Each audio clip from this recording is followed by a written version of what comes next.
Without music, life would be a mistake. I would not believe in a God who did not know how to dance. Nietzsche said this, and thus spake Zarathustra, and thus we begin our video tonight. A video on dancing with the gods themselves, and our relationships to them from the perspective of devotional Primal Druidry. It's from my perspective, so if you don't like it, don't listen. The primary focuses of veneration in my primal druidic practice are three: the gods, nature spirits, and ancestors. Other videos on all of those points of focus and more will come, and I've done videos on my general perspective and myself, as it were, but tonight obviously we focus on the gods. So if you've watched anything that I've done before, if you've seen me speak in person on this, you know that I consider Druidry to be an active commitment to a relationship to all three of those 3 points of divinity at all times throughout your life, to the gods, the nature spirits, and the ancestors.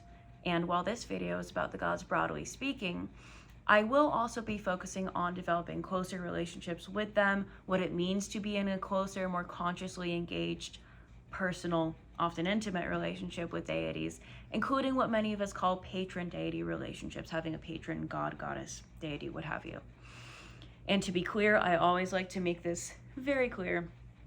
This is not a thought experiment to me. I'm not some armchair academic. I'm speaking in a literal, hard polytheist sense. You'll know this if you've heard me speak before as well, but I just like to make sure. So with that being said, with the perspective that I am a fully believing practitioner, and there are dogs wandering around my house, so if you hear them, then you hear them. When we talk about the gods, when we are engaging with the gods, functionally speaking, we are engaging with ideas and symbols and themes. I do believe that the gods are real and alive, as much as non-corporeal, non-literal, non-factual beings are real and alive. The gods are not physically real in the way that you and I are, in the way that physical beings or objects or animals or anything corporeal is. They're just not. My evangelical father loves to ask me that question like it's some sort of gotcha, and also out of genuine curiosity, to his credit, whether or not I believe my gods are real. And from his perspective, when he says real, he means living, breathing, if not corporeal, then something like it. And my answer on if I believe they're real is always resounding yes. But to his ears, it's more of a no, because I don't believe that they're physically real. I don't believe that they're tangibly real quite in that way. I have no use for entertaining the delusion that they're corporeally embodied in the way that people or things are, because they're not. The gods are highly concentrated embodiments of certain non-tangible qualities and realms, embodiments of certain states of being and just sheer divinity. None of that is innately tangible, nor does it need to be. And I'm not going to have a conversation right now on the sort of, I'm not talking about the dualistic split it between divinity and physicality in the earthly realm and divinity. Like, that's not what we're talking about right now. I'm talking about things being physically real or not. Because those of us that are so inclined, we do see them embodied in a physical sense at times. We see them embodied in forces of nature. We see them embodied in experiences. We see them embodied in people. And if I stutter a little bit, it's because I need some tea, so give me a second. But that is the way that non-tangible powers that be express themselves non-tangibly, experientially, in different ways. But they are not real in a qualitative, measurable, demonstrable sense.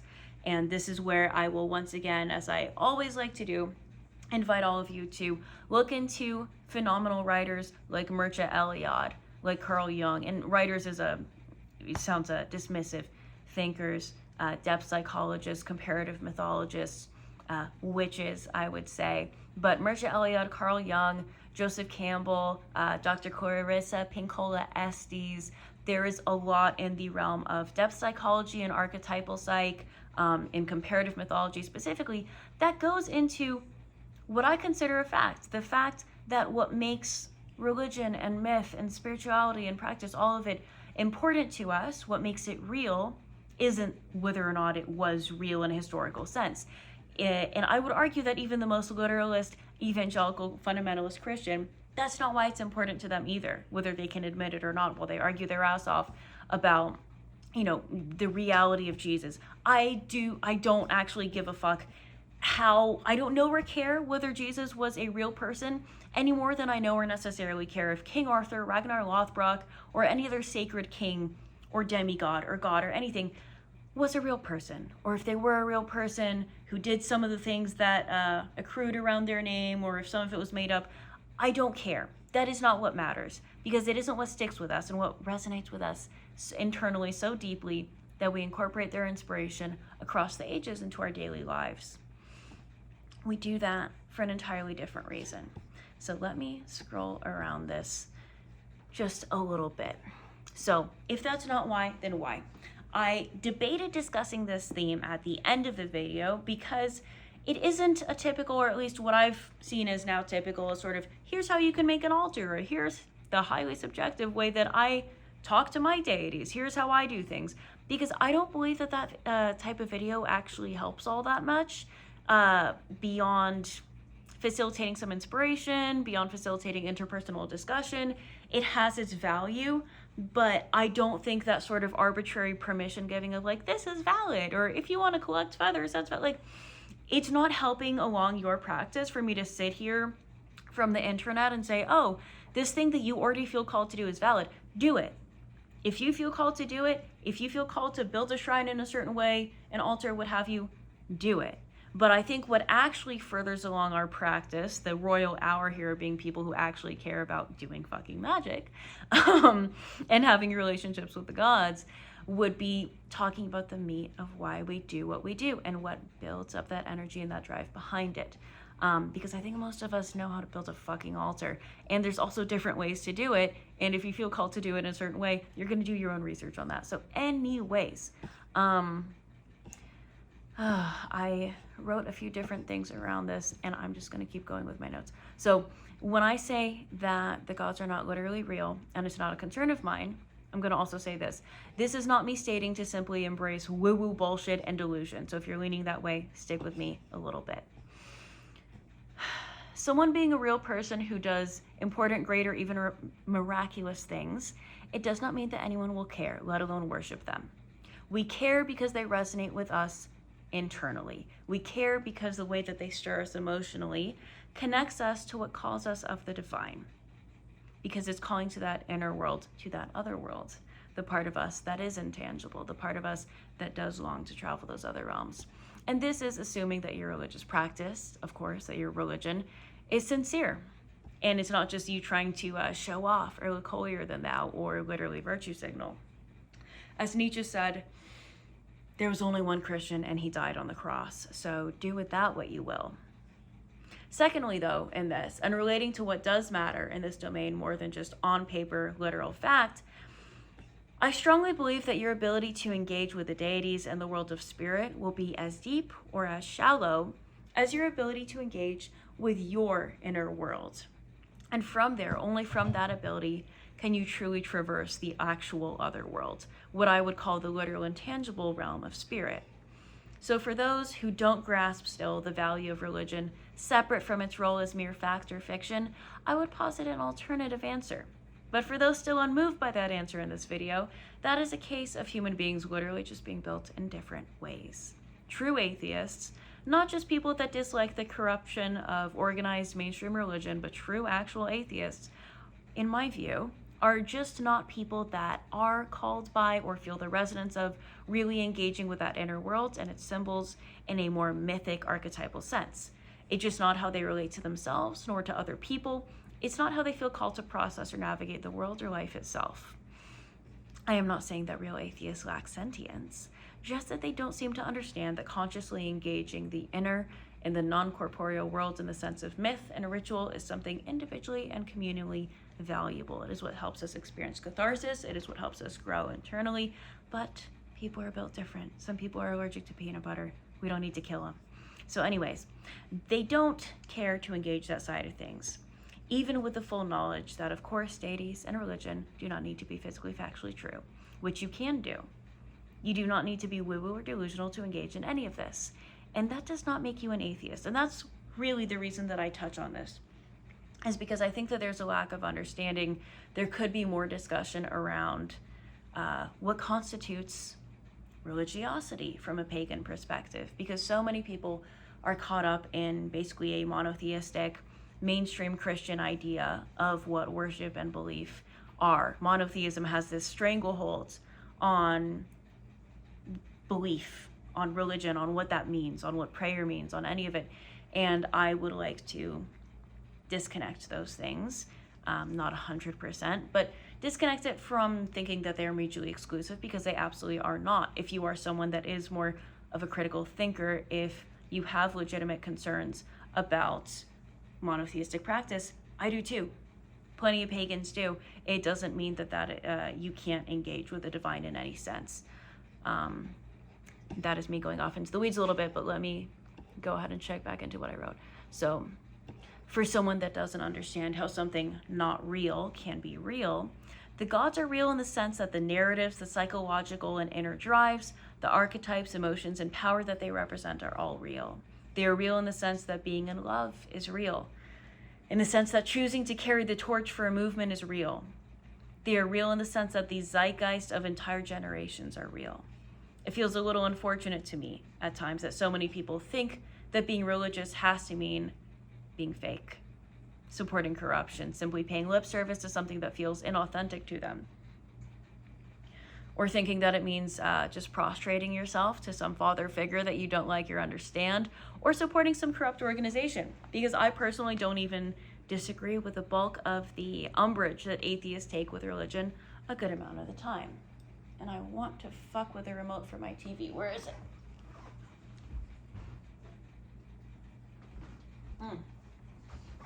Yes, I'm in sweatpants, sue me. I don't disagree with the issues a lot of them have. A good amount of the time that the issues that I've heard that atheists have, they are the same ones that I have. The concern over organized religion and how corrupt it is. The concern that religion teaches you not to think critically or not to make real inquiry. The concern that it focuses too much on the speculative, unknowable possibility of some potential afterlife more than the here and now, to the detraction, the negation of the here and now. All of those are legitimate concerns that I and plenty of pagans and witches share. But I need to say that none of that gets to define what religion or divinity itself is. So often our problems are with people, with how people twist the unseen and the idea of the divine to suit their own agendas. But that does not speak of the divine itself. That is its own domain. So really, I think the aversion a lot of people have that are otherwise could be more pagan-oriented type folks, they think it means they have to turn their brain off. And you absolutely do not. You do not need to embrace woo-woo bullshit. I talk shit about crystals all the time. I talk shit about manifestation all the time. You don't have to be dumb. And this is not about delusion.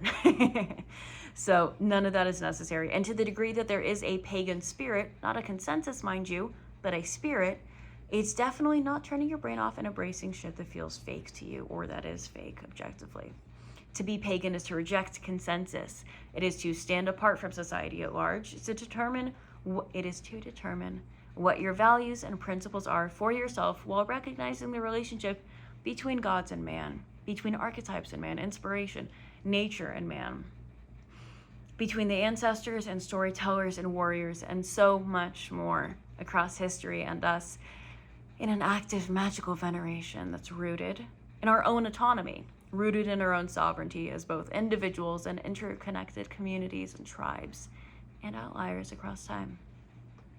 So to stay on the topic of what constitutes reality in the divine for a moment, I want to cite a personal witch hero of mine, and I do not throw that term around. Damien Eccles, if you are not familiar with him, I highly encourage you to look into him for yourself. I don't want to do a disservice to his life's story and work, which is just nothing short of incredible. His first memoir was called Life After Death. I highly encourage you to just look into him for yourself. But he was asked, I remember following his Patreon during the height of the lockdowns, and he was asked, I believe, by a Patreon supporter if magic is real or in the mind. His answer was yes. It is absolutely both. It is complementary. It is in conjunction with each other. And to leap off of that answer a bit, again, a dedicated familiarity to our own psyches and inner worlds is what makes us able to traverse those realms and to be able to distinguish what is that inner mind that is often our mind's showing us what we want to see. Maybe it's showing us day-to-day daydreaming, maybe it's a brain fart. So being able to know yourself is what lets you distinguish between that and the actual other world. It helps us distinguish what is of us, what is of the gods, and where do the two overlap. So before moving into an explicit discussion of patron relationships, I'm going to make you wait a little more. I want to say that while I can acknowledge real atheists and their legitimate concerns without disrespecting them, what I do find truly stupid is people that for the life of them do not and cannot understand or care to understand there being any other reason for religion than it simply being objectively true or false, or just being some kind of band-aid for what they deem to be weak people. Essentially, my real issue is anti-theists. If you cannot conceive of any other reason for religion than delusion or weakness, you are not as smart as you think you are. To cap off this sort of train of thought with a brilliantly concise quote from one of the more gifted depth psychologists of our time, all people serve their ambition. In that matter, there are no atheists. There are only people who know and don't know what God they serve. So in the realm of serving gods intentionally, I will venture out of the weeds and we will move forward to that theme. I believe that oftentimes, much of the way we engage with archetypal, titanic beings of that intangible nature, here being the gods, that can often be as complex and varied as the nature of those beings themselves. So I'm not here to give you permission that you don't need to do the basic foundational practices that you may already feel called to do. I am not here to tell you that it's okay or not okay to put a certain kind of incense on your altar, or how to put out a candle properly, or whatever semantic bullshit people want to waste their precious time arguing about. A patron deity with a patron relationship, I'm fucking tired. I'm tired. That's why I haven't been posting. Sue me. I have a shit ton on my plate. They're all good problems, and I'm happy to have them, but I'm tired. So anyways, let's go. A patron relationship with a deity itself, to actually state my own definition of it, is a devotional, committed bond between you and a god, goddess, deity. The understanding that your action honors that god, and they in turn inspire you, bless you somehow, watch over you, imbue you with a quality of theirs you aspire to, or make themselves known in your life in a significant way. There's a lot of different ways that that can express itself. Perhaps I can get into that another time. But I know that people, let me start this over. I know people that are called to be champions of their deity in a sense. I know folks that they feel they're meant to help others on their path to finding that god or goddess. There are some that feel they need to represent that deity's essence and really dedicate themselves to becoming an avatar to their god, so that their every physical action, their intellectual pursuits, all of it is to make themselves a better avatar for their god. There are folks that also just have a personal relationship, and it doesn't necessarily manifest in those other ways. So it can be any of those sort of examples and much more. There are as many ways to do it as there are people. There is also talk sometimes around being chosen or called by deities versus you picking them, as it were. And to be clear, I very much acknowledge that entire experience as real. I tend to think that is what happened with me and my patron goddess, but also whatever way it happens, there is no better or worse as long as whatever's happening is authentic. And where am I with this?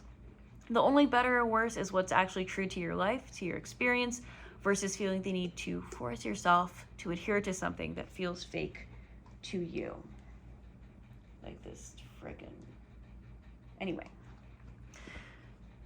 Because honestly, and just to get into a little bit of anecdotal commentary here, I think sometimes people, especially when they're newer in pagan communities, sort of feel this need to play certain things up. And I don't necessarily hold that against people, like, especially when you are new and when you are newly around other practitioners, if that's a fresh sort of thing for you,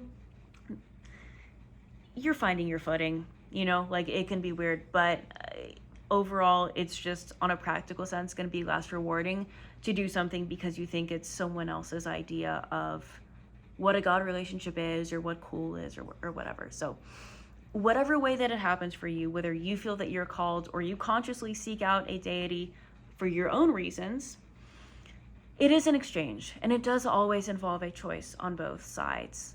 I've known people that I and they would definitely say we're called by a deity to have a deeper, more patron-like relationship with them, or to represent that god in a sense, and the person just did not want to for any number of reasons. And for someone who can't imagine why you would say no to a god who's making their invitation known to you, because that's so special that you just can't say no, take a second to remember that it is a huge commitment. And to do that, let's talk also again about what's functionally happening when you step into a deeper ongoing relationship with that deity. The gods are archetypes, right? They often represent specific ways of thinking and cognitive frames and emotional states. Embodying that energy can make you see things through that lens, and that frame can really take root in your psyche. Of course, that is part of the reason why people often say yes, why people seek out and otherwise choose to engage in patron relationships, because they're deliberately trying to embody a specific quality or the overall essence of that deity. For someone that's perhaps been abused, someone that lacks confidence, someone that has trouble setting boundaries and being assertive, entering into a relationship with a warrior deity, for example, can be an incredibly positive way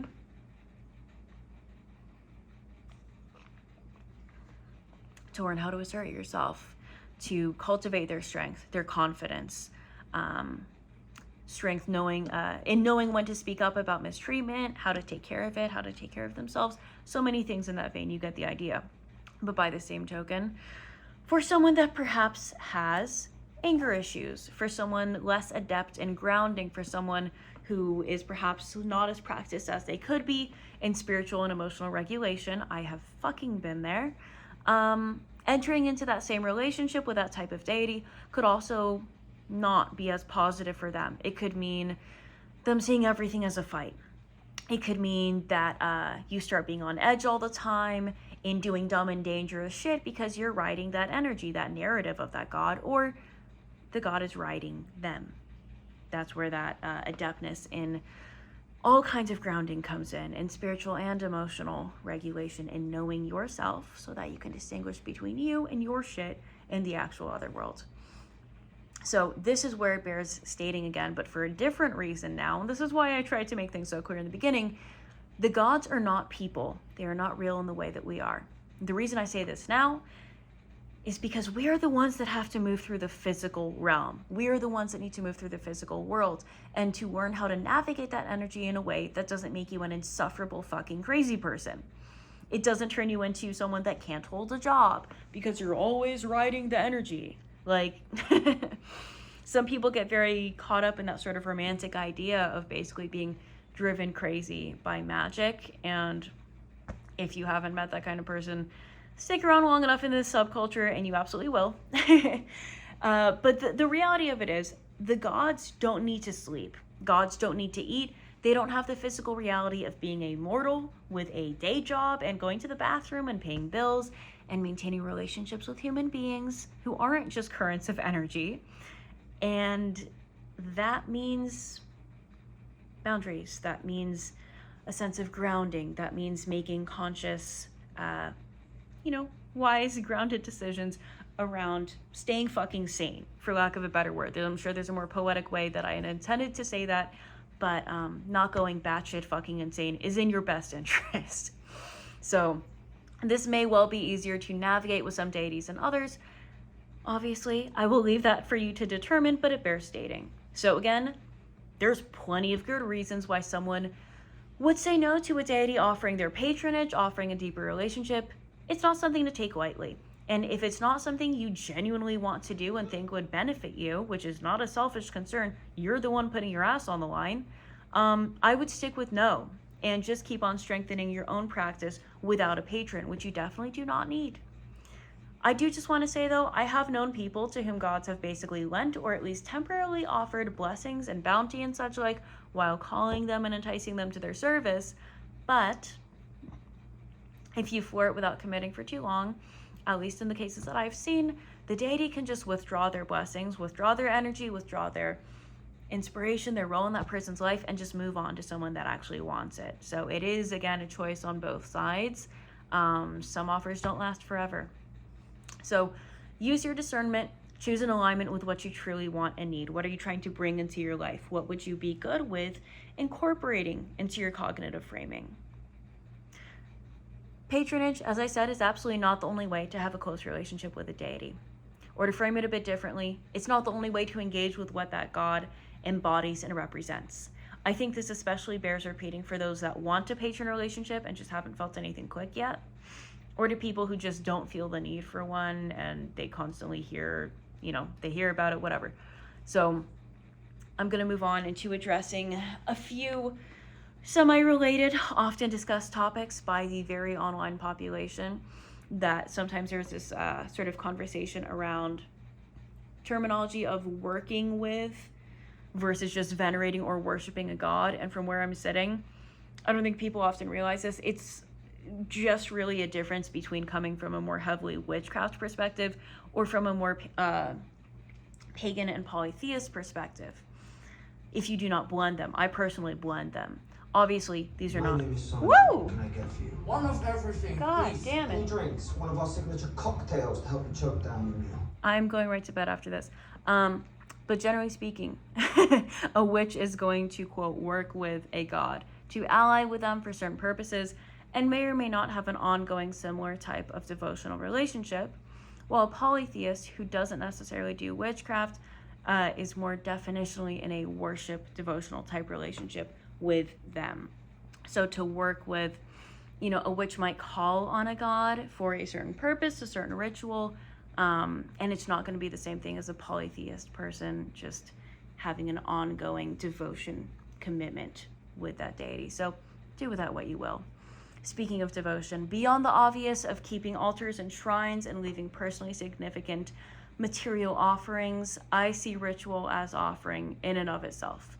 Real ritual is definitely the most important part of my practice.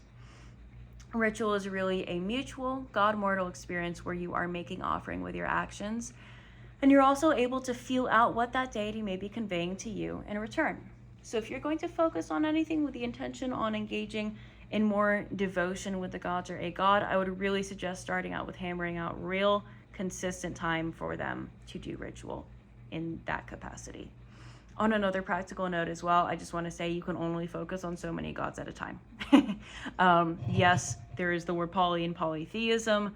I am not a henotheist, which is basically someone that acknowledges the existence of many deities but only venerates one. I have about as many as I can possibly fucking handle. I know folks that acknowledge all of the gods and just focus on one, as I mentioned, henotheism. Like I know a great guy who's specifically a Heimdallsman, as he puts it. He only is concerned about Heimdall. He will respectfully acknowledge the other gods. In ritual, if he's out and about with other practitioners. My TV's fucking possessed. But anyway, you get the idea. So as I said, I have a handful. I don't think I could even focus on another without my devotion to my current gods and my practice suffering significantly. But I also don't have any real interest in adding more at this point. And for anyone curious, the amount is about 5, so I'm good. The only one that I would really call my patroness is the Morrigan. I've discussed her before, and if you make it to any of my in-person discussions or workshops, which I have coming up in this fall season in LA, and I'll be better rested for those, I usually like to talk a little bit on a more personal level of sort of how I began my relationship with her almost a decade ago. I was absolutely coming from that I need to cultivate my own relationship to strength, and that relationship has evolved so much. And that is something else that I want to say. These relationships are like any other relationship in the specific sense, that they will change, they will ebb and flow over time. Sometimes you will hear from them much more often, and that doesn't have to mean that you literally hear them in an audio sense. There's a lot of ways that you can get what they're trying to convey to you. And sometimes they'll be more quiet. Sometimes that I think that's sort of their way of saying, focus on your material world, focus on your physical realm. Go do what you said that you were going to do. Like, go do what you promised me. And then it'll sort of come back a little bit. And that whole, the theme of the silence of divinity is sort of brutally and beautifully explored in maybe Martin Scorsese's most underrated or just least discussed film, literally just absolutely called Silence. Don't watch it if you're looking to have a happy day, but really beautiful exploration of that theme, obviously from a Christian perspective, Catholic perspective. So where was I?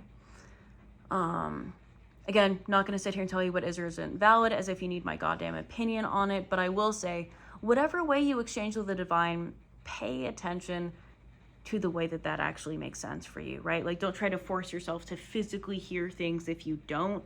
Don't try to force yourself to see shit if you don't. Plenty of people never really do.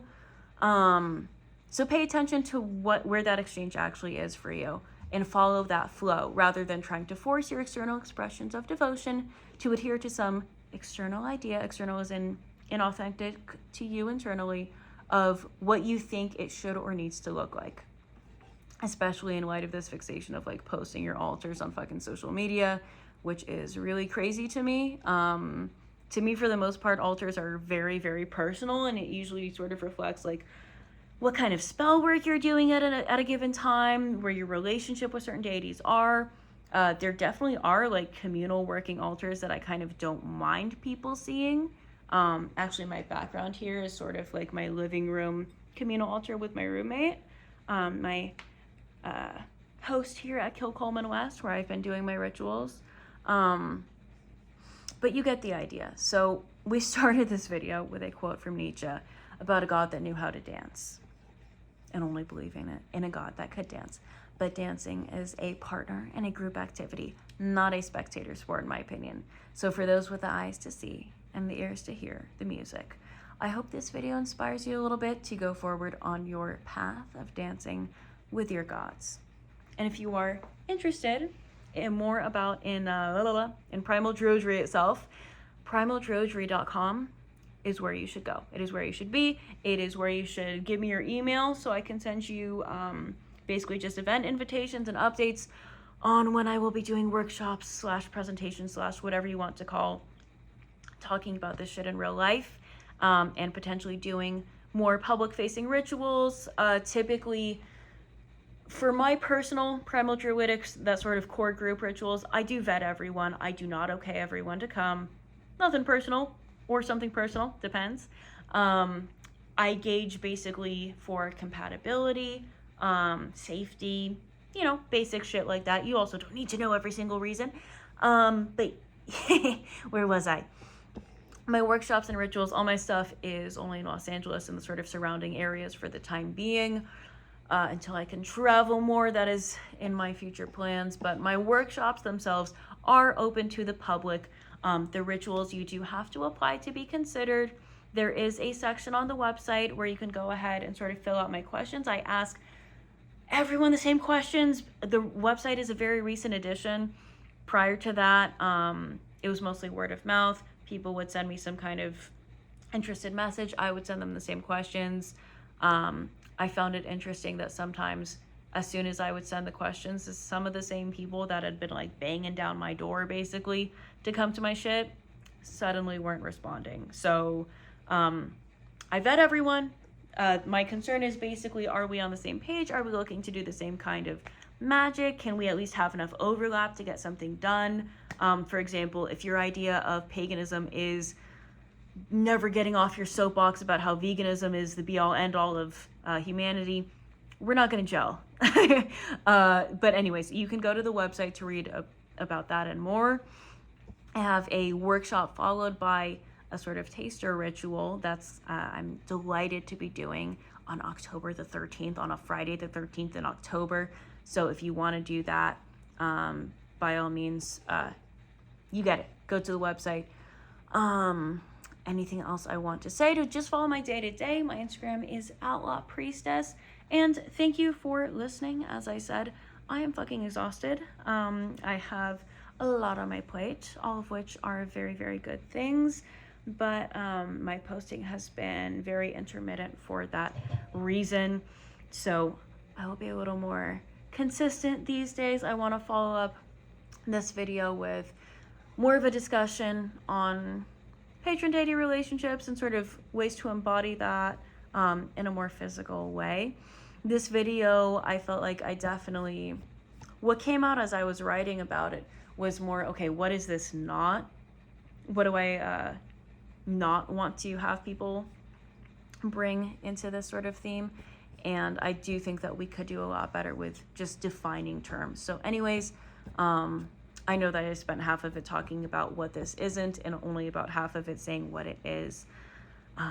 So this is far from a closed book discussion. If you have any thoughts, feel free to share them with me in the comments below. If they're stinky, then I won't read them. And that's that. So anyways, primaldruidry.com, Outlaw Priestess on Instagram. Subscribe on here so you can get notifications when I get some wild hair at my ass and want to make a tired tea video in front of the living room altar like I did tonight. And you can take a look. More pumpkins will be happening in the future, but anyways, thank you for lending me your ears. Go forth, go outside, and go do some magic.